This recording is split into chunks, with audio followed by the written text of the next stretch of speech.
Mirza house کے دروازے پر کھڑا زریان شاہ جیسے کسی انجام کی خبر لے کر آیا ہو۔ کمرے میں سب ساکت تھے۔ رائما کے ہاتھ میں وہ چھوٹی سی شرٹ تھی اور آنکھوں میں برسوں کا صبر، اور محفوظ بھی ابھی تک۔ زریان کی آواز نرم تھی مگر اثر گہرا۔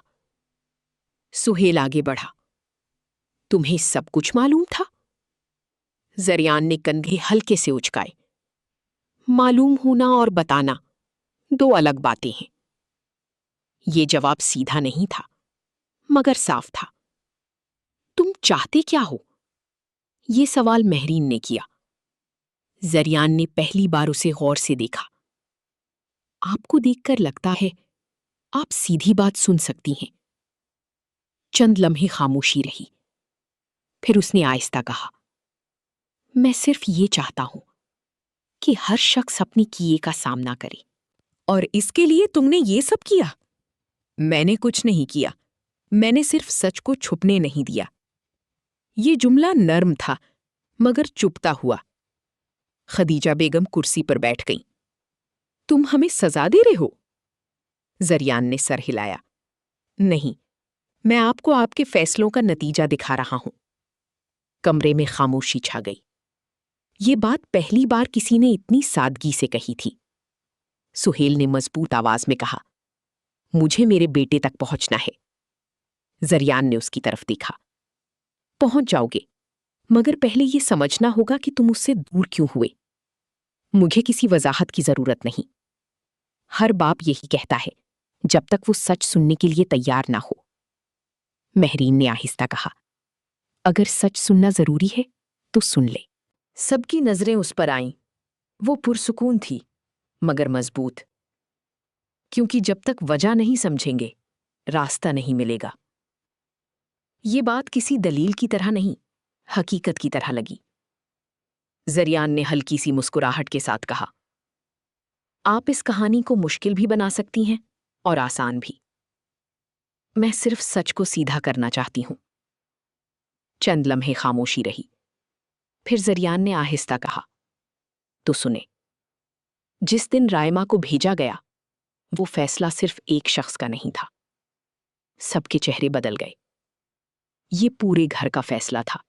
خاموشی سے خدیجہ بیگم کی آنکھوں سے آنسو بہہ نکلے۔ میں نے گھر بچانے کے لیے آپ نے ایک رشتہ قربان کیا۔ زریان کی آواز میں سختی نہیں تھی، سچ تھا۔ رائما نے پہلی بار نظریں اٹھائیں۔ اور میرے بچے کا؟ زریان نے اس کی طرف دیکھا۔ وہ اس وقت اس لیے دور کیا گیا کیونکہ کسی کو ڈر تھا کہ اگر وہ یہاں رہا تو سب کچھ ٹوٹ جائے گا۔ کس کو ڈر تھا؟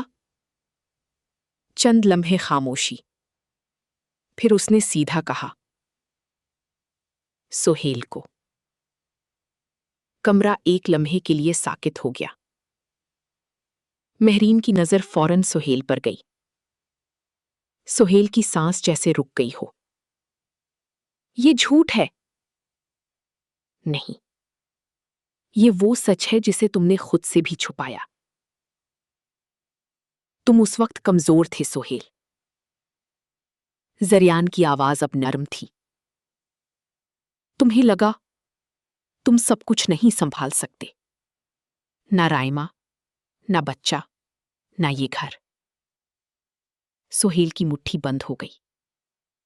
تو تم نے فیصلہ کیا کہ ایک چیز چھوڑ دو تاکہ باقی بچ جائے۔ خاموشی۔ یہ الزام نہیں تھا، آئینہ تھا۔ مہرین نے پہلی بار سہیل کے چہرے پر وہ درد دیکھا جو الفاظ میں نہیں آتا۔ کیا یہ سچ ہے؟ اس کی آواز بہت ہلکی تھی۔ سہیل نے نظریں جھکا لی۔ چند لمحے، پھر بہت آہستہ کہا، میں نے سوچا تھا یہ سب کے لیے بہتر ہوگا۔ یہ سن کر رائما کی آنکھوں میں آنسو آ گئے، مگر وہ چیخی نہیں۔ آپ نے میرے لیے فیصلہ کیا بغیر مجھے بتائے؟ سہیل نے پہلی بار اس کی طرف دیکھا۔ میں نے تمہیں بچانا چاہا تھا۔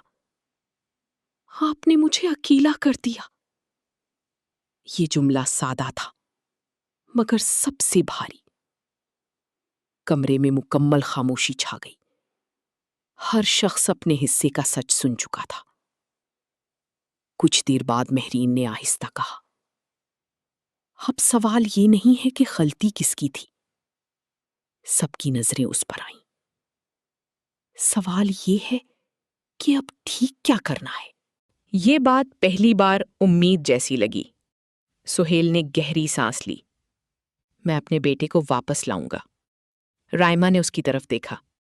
چند لمحے، پھر آہستہ کہا، اس بار اکیلے نہیں۔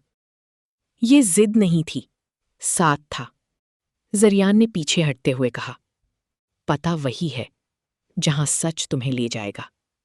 سیدھا کیوں نہیں بتاتے؟ سہیل نے پوچھا۔ زریان نے ہلکی سی مسکراہٹ دی، کیونکہ کچھ راستے خود چلنے پڑتے ہیں، تبھی منزل اپنی لگتی ہے۔ وہ مڑ کر چلا گیا۔ دروازہ بند ہوا، مگر اس بار گھر میں خاموشی خالی نہیں تھی، وہ بھری ہوئی تھی سچ سے۔ رات کو مہرین چھت پر کھڑی تھی۔ سہیل اس کے پاس آیا۔ آپ کو پہلے سے اندازہ تھا؟ کچھ باتیں محسوس ہو جاتی ہیں، بتائی نہیں جاتی۔ چند لمحے دونوں خاموش رہے۔ پھر سہیل نے کہا، میں نے غلطی کی۔ یہ پہلا اعتراف تھا۔ مہرین نے آہستہ کہا، غلطی مان لینا ٹھیک ہونے کا آغاز ہوتا ہے۔ آپ میرے ساتھ ہوں گی؟ یہ سوال سیدھا تھا۔ مہرین نے اس کی آنکھوں میں دیکھ کر کہا، اگر آپ سچ سے نہیں بھاگیں گے تو ہاں۔